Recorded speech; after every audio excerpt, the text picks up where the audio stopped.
questions, and you will have a chance to check your work. All the recordings will be played once only. The test is in 4 sections. Write all of your answers on the test pages. At the end of the test, you will be given 10 minutes to transfer your answers to an answer sheet.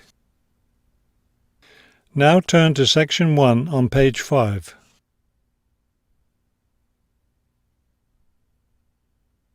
Section 1. You will hear a man asking for information about language classes over the phone. First, you have some time to look at questions 1 to 4 on page 5.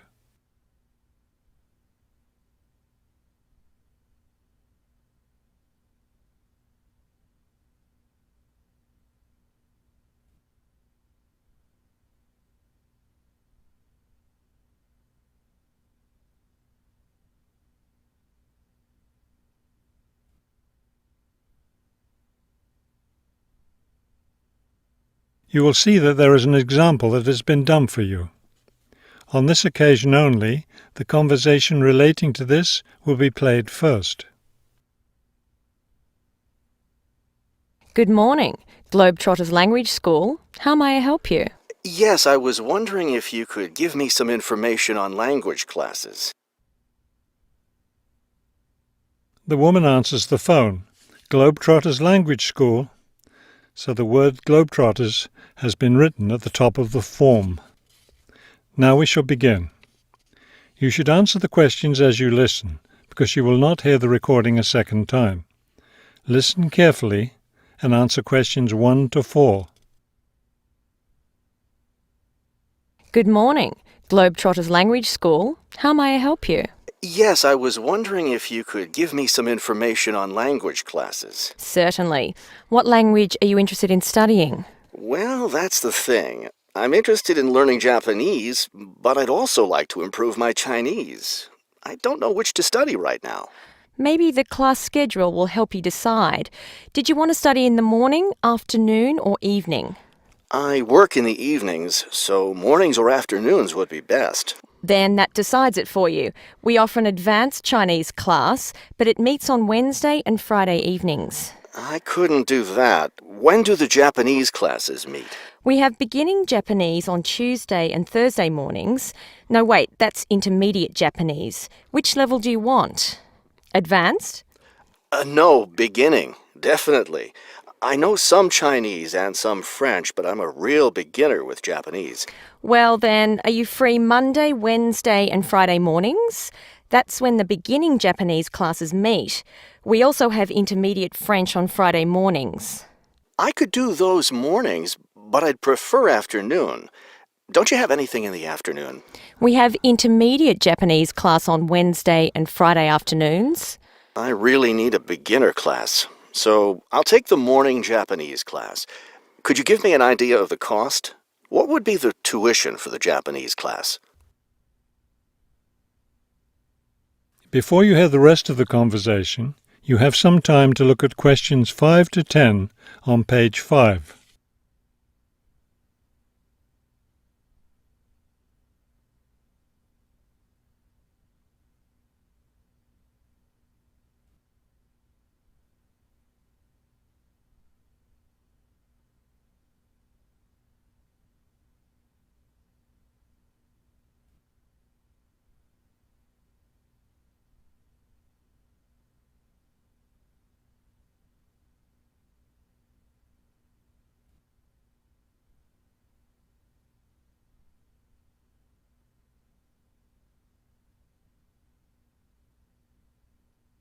Now listen and answer questions 5 to 10.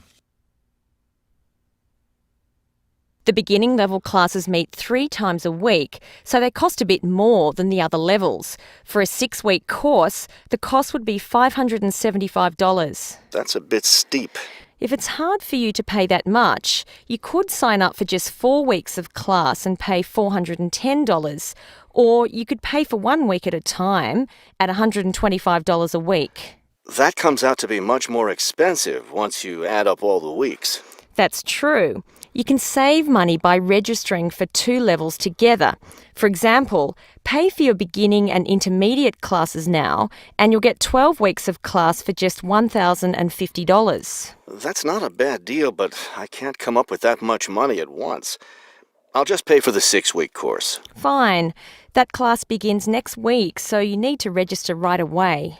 Can't I register over the phone? No, I'm sorry, we don't take phone registrations.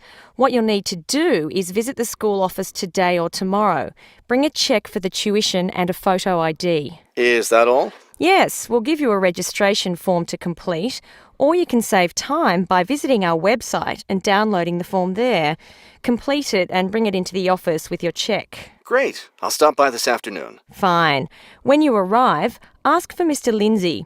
He's in charge of student registration. I'm sorry, Mr. Who? Mr. Lindsay, spelled Lindsay. Thank you for your help. Thank you. We'll look forward to seeing you in class. That is the end of section 1. You now have half a minute to check your answers.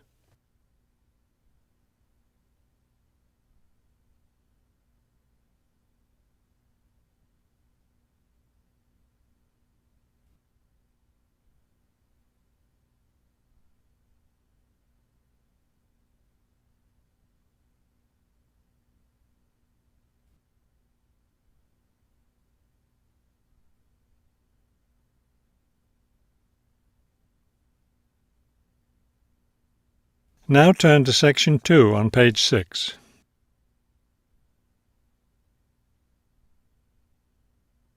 Section 2. You will hear a tour guide giving information about a shopping district. First, you have some time to look at questions 11 to 15 on page 6.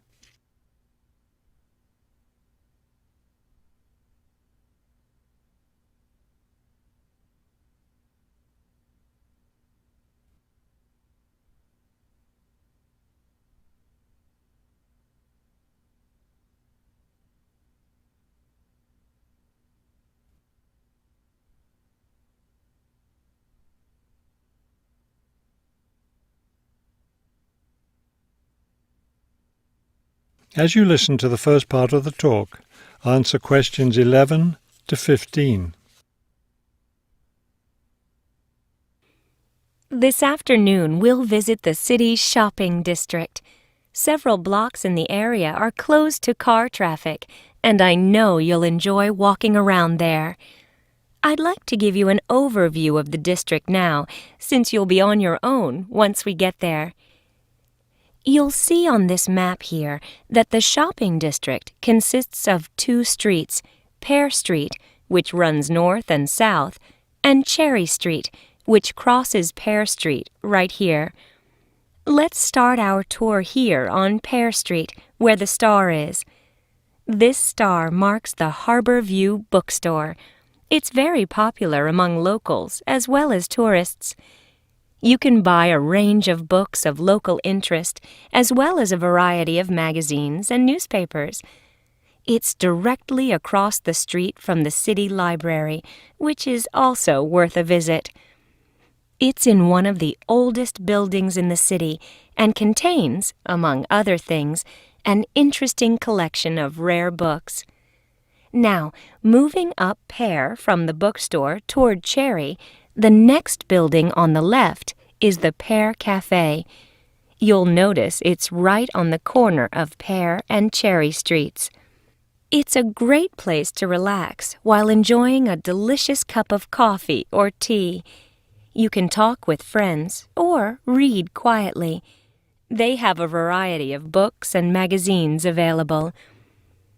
From the windows of the cafe, you can look right across Cherry Street for a lovely view of city gardens.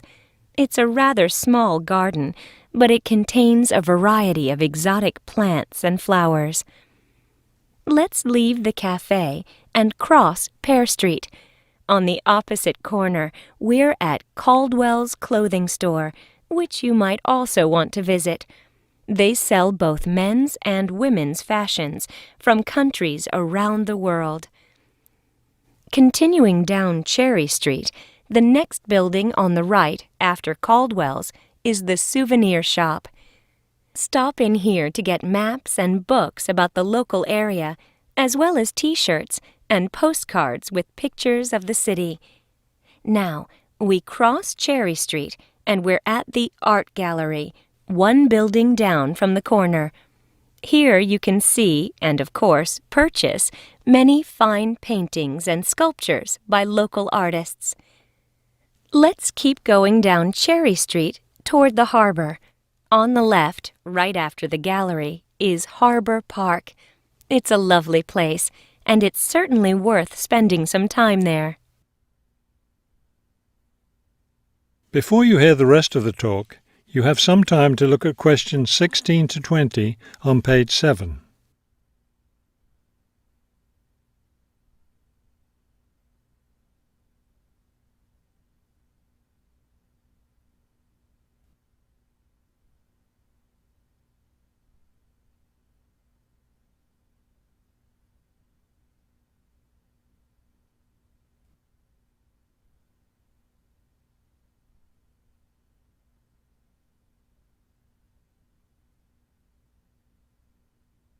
Now listen and answer questions 16 to 20.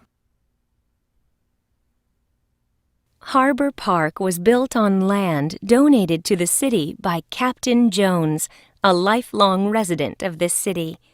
Captain Jones designed the park himself, and it was built in 1876. Exactly in the center of the park, a statue of Captain Jones was erected, and it's still standing there today. It shows Captain Jones on the bow of his ship. After viewing the statue, you can follow the path that goes through the woods just behind. It will lead you to a lovely garden, in the middle of which is a fountain. This is a nice place to enjoy a few quiet moments. If you still feel like walking, continue on to the far end of the garden. There, you'll find a wooden staircase, which will take you down to the harbor. You might enjoy the view of the boats from there. There's also a walking path along the water, which will eventually bring you back up to Cherry Street. You can see that there's plenty to do in this part of the city. The bus leaves at 1:30. That is the end of section 2. You now have half a minute to check your answers.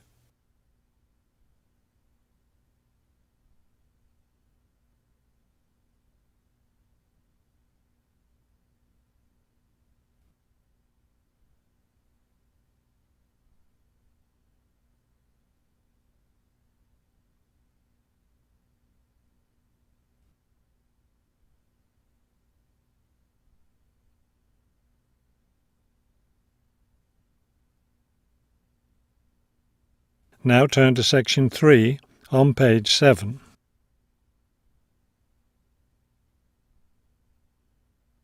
Section 3.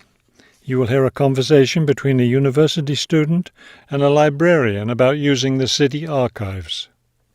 First, you have some time to look at questions 21 to 24 on page 7.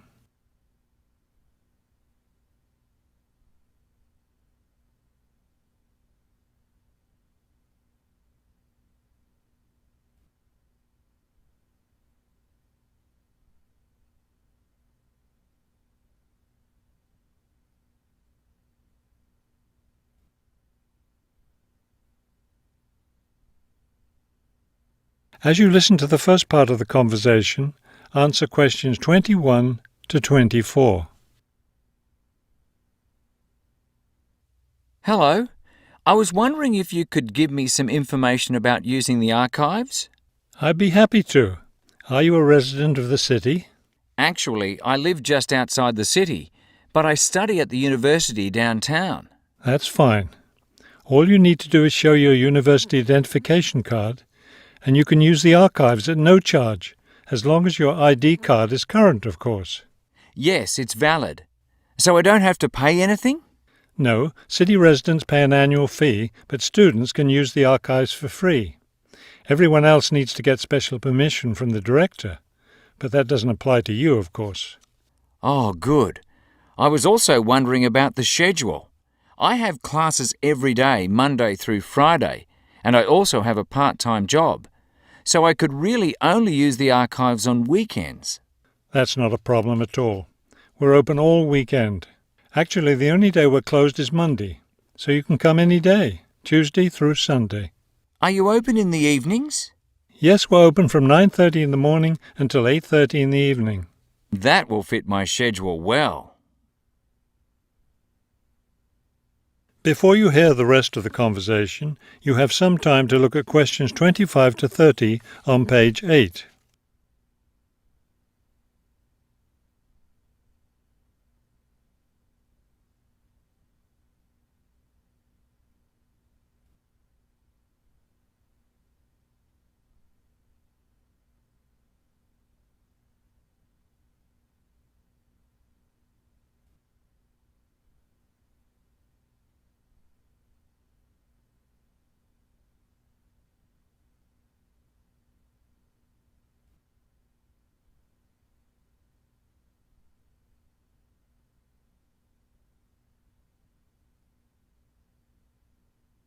Now listen and answer questions 25 to 30.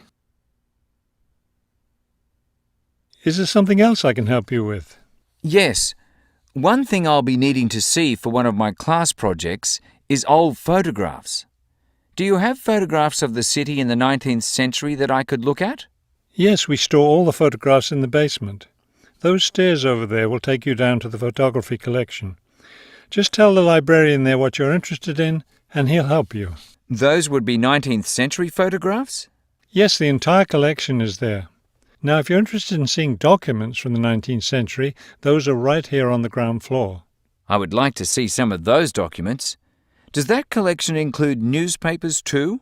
No, all the newspapers from the earliest ones in the 18th century up to the current time are on the second floor. Here, let me just give you this map of the archives and you'll be able to find whatever it is you need. Thank you. Oh, I see you have a whole room devoted to maps. Yes, on the third floor. That's great, because one thing I need to do is look at how the city has developed over time. I'm sure you'll find a lot of helpful information there. Of course, some of the maps are several centuries old, so generally visitors are only allowed to see photographic reproductions of them. That shouldn't be a problem. What's this on the fourth floor? Ogden's Woolen Mill. As I'm sure you know, Ogden's Woolen Mill was the major entity responsible for the growth of this city in the 19th century. The Ogden heirs gave money for the archives to devote an entire floor to information about the history of the mill. Will I be able to find information about the Ogden family there? Photographs, personal papers, things like that? Probably the family photographs are stored downstairs in the photography collection. The personal papers would be on the fifth floor, where we keep all the personal papers of famous residents of our city. Thank you so much for your help. I'll be able to do a lot of my research here. That is the end of section 3. You now have half a minute to check your answers.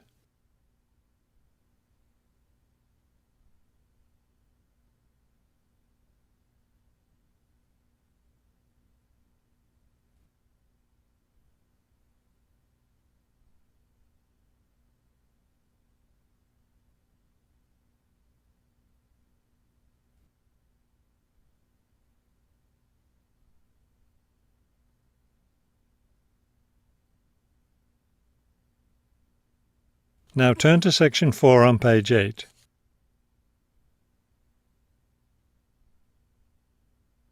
Section 4. You will hear a lecture about wind energy. First, you have some time to look at questions 31 to 33 on page 8.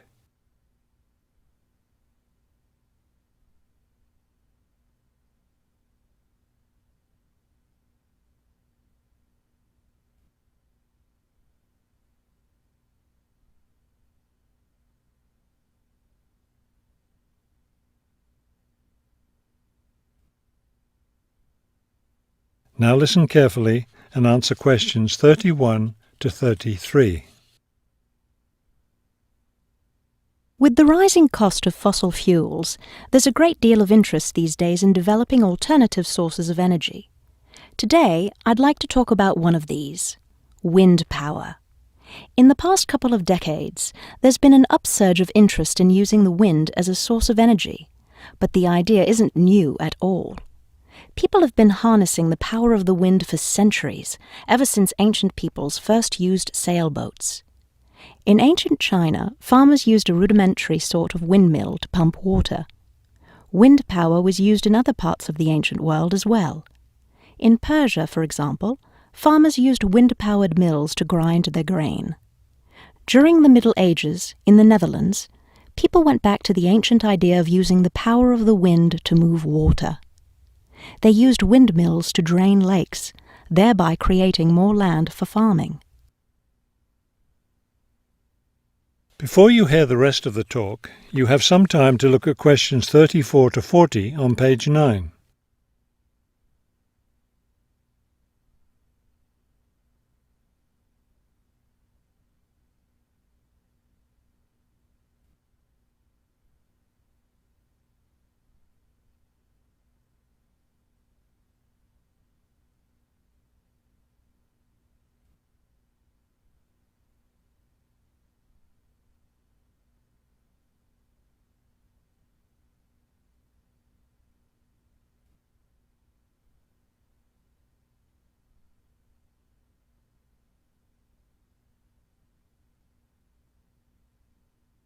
Now listen carefully and answer questions 34 to 40. At present, people around the world are using the wind to generate electricity, some old methods, some new. Is this the solution to our modern energy problems? Well, as with anything, there are both advantages and disadvantages to using wind power. Let's take a look at some of the reasons to use wind power. One of the biggest problems with using fuels, such as oil and coal, is pollution. Wind power, on the other hand, is clean. It causes no pollution and therefore doesn't contribute to global warming. Another great advantage of wind power is that it's a renewable resource. Oil and coal reserves are limited, but will never run out of wind. Economics is another reason to use wind power. Using the wind to generate electricity costs less, much less, than running other types of generators. In addition, since wind turbines don't take up much land, the land around them can be used for other purposes, such as farming. There are disadvantages, however. Even though generating electricity with wind is relatively inexpensive, the technology isn't cheap. The initial costs of setting up wind turbines can be quite high. Another issue is reliability. Wind doesn't blow at a constant strength. Therefore, at times, a lot of electricity can be produced, while at others there may be little or none. Wind turbines usually have to be located in rural areas where the land is open. Their distance from cities where the most electricity is needed is another issue. Although wind is considered to be a clean source of energy, wind turbines cause their own sort of pollution. Wind turbines are usually placed in high, open areas where they're easy to be seen. Rural residents often feel that the beautiful local scenery is spoiled by the sight of the wind turbines. In addition, wind turbines aren't quiet. In fact, one wind turbine can produce as much noise as a car traveling at highway speeds. That is the end of section 4. You now have half a minute to check your answers.